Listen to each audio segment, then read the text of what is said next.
Friends, तो आज का हमारा टॉपिक है टेंस के बारे में और जिसमें प्रेजेंट इंडेफिनिट टेंस का नेगेटिव सेंटेंस।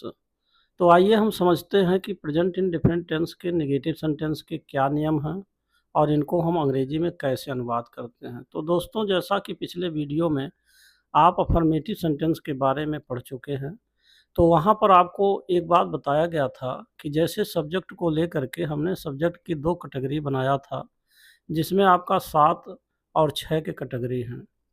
तो जहाँ पर 7 लोगों के साथ यस या येस का प्रयोग होता था और जबकि 6 लोगों के साथ केवल वर्ब की फर्स्ट फॉर्म लगता था। लेकिन यहाँ जब नेगेटिव सेंटेंस हम बनाएँगे तो यह ध्यान देना है कि 7 लोगों के आने पर जो 7 सब्जेक्ट हैं, जिसमें आपका he, she, it, Ravi, Sita, the boy, the girl हैं, इनके साथ जहाँ यस या येस लगता था, अब आप इसमें डज नॉट का प्रयोग करेंगे और इसके पश्चात वर्ब की केवल फर्स्ट फॉर्म लगाएँगे, यानी कि यस या येस का प्रयोग नहीं करेंगे। और जबकि 6 सब्जेक्ट के साथ केवल आपको डू नॉट लगाना है और जबकि वर्ब की फर्स्ट फॉर्म इसमें भी आएगा। तो यह अब देखते हैं हम इसको कुछ उदाहरणों के द्वारा कि इसे हम कैसे लिखेंगे। तो सबसे पहले हम आपको 7 सब्जेक्ट के बारे में समझाते हैं। अब जैसे एग्जाम्पल नंबर 1 आता है, अगर यह कहा जाए कि वह स्कूल नहीं जाता है, तो इसका अंग्रेजी अनुवाद हो जाएगा he does not go to school. दूसरा उदाहरण अगर कहा जाए कि सरला अपना काम नहीं करती है, तब ये हो जाएगा Sarla does not do her work हो जाएगा। तीसरा उदाहरण अगर इस प्रकार कहा जाए कि बच्चा दूध नहीं पीता है, तो हम इसका अंग्रेजी अनुवाद करेंगे the child does not drink milk.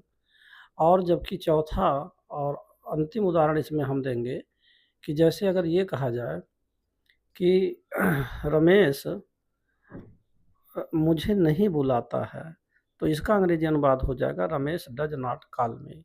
तो इस तरीके से इसमें आपने देखा कि सभी वाक्यों में डज नॉट का प्रयोग हुआ और जब डज नॉट का प्रयोग हो रहा तो इनके साथ वर्ब की फर्स्ट फॉर्म आया हुआ है। तो अब आते हैं हम 6 सब्जेक्ट के साथ। अब जिसमें से अगर कुछ उदाहरण इस प्रकार हैं, अगर ऐसे कहा जाए कि जैसे मैं अंग्रेजी नहीं पढ़ता हूँ, तब इसका अंग्रेजी अनुवाद हो जाएगा I do not read English. अब आइए हम दूसरा उदाहरण समझते हैं। जैसे दूसरा उदाहरण में ये होगा कि अगर यह कहा जाए कि हम झूठ नहीं बोलते हैं, तब इसका अंग्रेजी हो जाएगा we do not tell a lie. तीसरा उदाहरण अगर ये कहा जाए कि तुम मेरी मदद नहीं करते हो, तो इसका अंग्रेजी अनुवाद हो जाएगा you do not help me.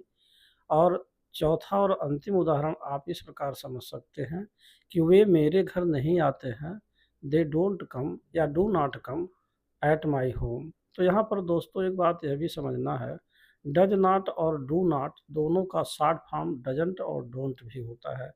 अगर हम चाहें तो डजंट भी लिख सकते हैं और डोंट भी लिख सकते हैं। आइए इसका भी एक उदाहरण समझ लेते हैं। अब जैसे अगर ये कहना हो कि रमेश मुझे नहीं देखता है, तो रमेश डज नॉट सी मी हो जाएगा। अथवा आप इसे यह भी कह सकते हैं रमेश डजंट सी मी। इसी प्रकार अगर ये कहा जाए कि मैं झूठ नहीं बोलता हूँ, तो इसका अंग्रेजी हो जाएगा I do not tell a lie. अथवा हम यह भी कह सकते हैं आई डोंट टेल अ लाई। तो इस तरीके से चाहे आप डजंट अथवा डोंट कहिए अथवा डज नॉट और डू नॉट दोनों कह सकते हैं। तो दोस्तों, यह छोटा सा वीडियो आपको कैसा लगा, जो नेगेटिव सेंटेंस के बारे में था। और जहाँ तक सवाल है इंट्रोगेटिव सेंटेंस का, तो आप इसे नेक्स्ट वीडियो में पढ़ेंगे। और यह वीडियो आपको कैसा लगा, कमेंट में आपका इंतज़ार रहेगा। And finally thanks for watching this video.